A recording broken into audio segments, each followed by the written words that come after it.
बिस्मिल्लाहिर्रहमानिर्रहीम। अस्सलामु अलैकुम वरहमतुल्लाहि वबरकातुहू। मुअज़्ज़ज़ नाज़रीन किराम, मैं हूँ फ़िरदौस रज़ा। आप देख रहे हैं MF तालीमात। उम्मीद करता हूँ कि आप सब खैरियत के साथ होंगे और दुआ है अल्लाह ताला से कि अल्लाह ताला आप सबको सलामत रखे, खैरियत के साथ रखे, अपनी हिफ्ज़ व अमान में रखे।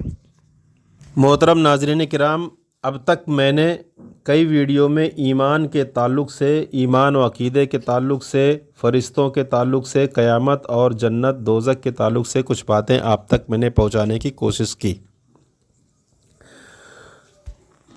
अब इसके बाद ईमान व अक़ीदे के बयान के बाद में मैं इंशाअल्लाह नमाज, रोज़ा, गुस्ल, वज़ू के बारे में आपसे बातें करूँगा।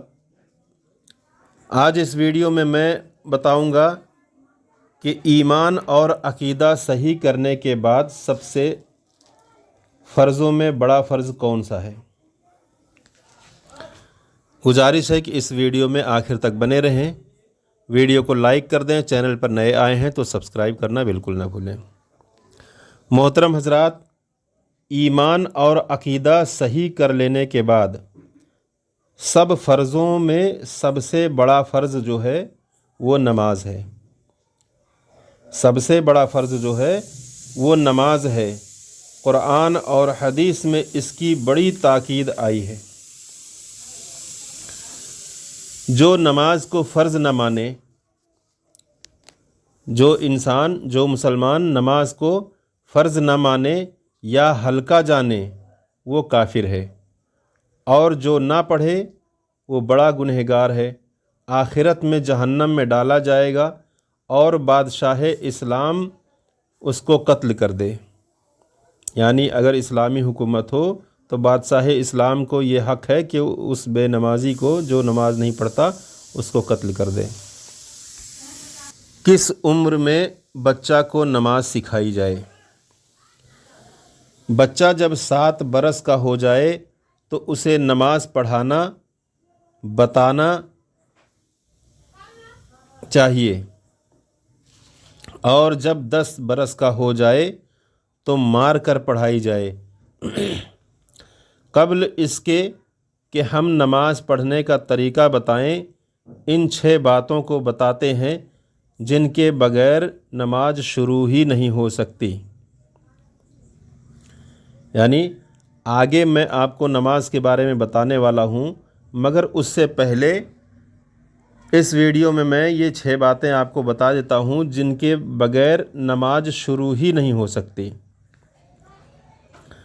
शराइत नमाज। नंबर 1, तहारत यानी पाकी।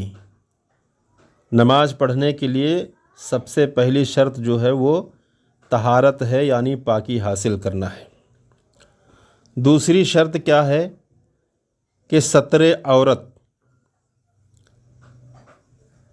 तीसरी, वक्त का। सत्रे औरत उसको कहते हैं कि जिन चीज़ों, बदन का वो हिस्सा जिसे छुपाना वाजिब है। नंबर 3, वक्त का होना, यानी जो नमाज आप पढ़ना चाहते हैं उस नमाज का वक्त है कि नहीं, ये देखना ज़रूरी है। नमाज का वक्त होना ज़रूरी है। नंबर 4, इस्तक़बाल क़िबला। नंबर 5, नीयत। नंबर 6, तकबीर तहरीमा। ये 6 शर्तें ज़रूरी है कि इनके बग़ैर नमाज शुरू ही नहीं हो सकती। जब तक ये 6 चीज़ें नहीं पाई जाएगी तब तक नमाज नहीं शुरू हो सकती। पहली शर्त यानी कि तहारत। इसका मतलब ये है कि नमाजी के बदन, कपड़े और नमाज की जगह पर कोई नजासत जैसे पेशाब, पाखाना। पीर के अंदर कितनी बातों का होना ज़रूरी है? चूँकि औलिया के सिलसिले में दाखिल होना, इनका मुरीद होना दोनों जहान की भलाई और बरकत का ज़रिया है। इसलिए किसी भी पीर से बैत होने से पहले उसके बारे में ये 4 बातें ज़रूर जान लें कि उस पीर के अंदर में ये 4 चीज़ें मौजूद हैं या नहीं। नंबर 1, सुन्नी सहीउल अकीदा है कि नहीं। अगर वो पीर सुन्नी सहीउल अकीदा है तब तो दोनों जहान की भलाई है, और अगर वो सुन्नी सहीउल अकीदा नहीं तो ईमान भी हाथ से चला जाएगा। नंबर 2, इतना इल्म तो उसको ज़रूर होना चाहिए कि अपनी ज़रूरत के जो मसाइल हैं वो किताबों से निकाल ले, नहीं तो हराम और हलाल, जायज़ और नाजायज़ का फ़र्क नहीं कर सकेगा। इतना इल्म तो होना ही चाहिए। नंबर 3, फासिके मुअल्लिन ना हो। फासिके मुअल्लिन का माना ये है कि जो इंसान एलानिया गुनाह करता हो, जैसे नमाज ना पढ़ता हो, नमाज के वक्त घूमता रहे, चेहरे पे दाढ़ी ना हो, सुन्नत के लिबास ना हो, यानी जो काम गुनाह है वो खुल्लम खुल्ला करता हो, उसको कहते हैं फासिके मुअल्लिन। तो फासिके मुअल्लिन ना हो इसलिए कि फासिके मुअल्लिन की तौहीन वाजिब है, और जिससे आप मुरीद होने जा रहे हैं पीर की ताज़ीम करना ज़रूरी है। तो ये दोनों चीज़ें एक साथ नहीं हो सकती। इसलिए पहले ये जानना ज़रूरी है कि वो पीर कहीं फासिके मुअल्लिन तो नहीं, इसलिए कि फासिक अगर होगा तो फिर उसकी ताज़ीम जायज़ नहीं होगी करना। तो फासिके मुअल्लिन ना हो कि फासिक की तौहीन वाजिब है और पीर की ताज़ीम ज़रूरी है। नंबर 4, उसका सिलसिला नबी अकरम सल्लल्लाहु अलैहि वसल्लम तक मुत्तसिल हो, वरना ऊपर से फैज़ नहीं पहुँचेगा।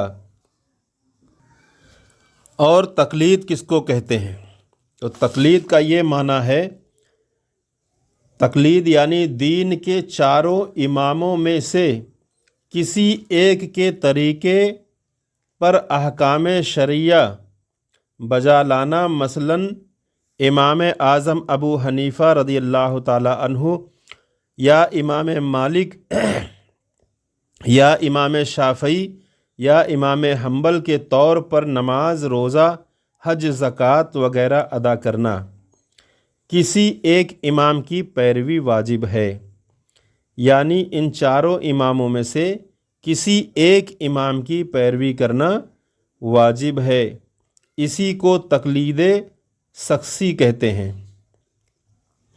इन इमामों ने अपनी तरफ से कोई मसला गढ़ा नहीं है, बल्कि जो बात कुरान और हदीस में है वही समझाया। कुरान और हदीस का मतलब साफ साफ बयान किया, जो आम आदमियों बल्कि आम आलिमों की समझ में भी नहीं आती। लिहाजा इन इमामों की पैरवी दरअसल कुरान और हदीस की पैरवी है। जो शख्स एक इमाम की पैरवी करता है, दूसरे इमाम की पैरवी नहीं कर सकता।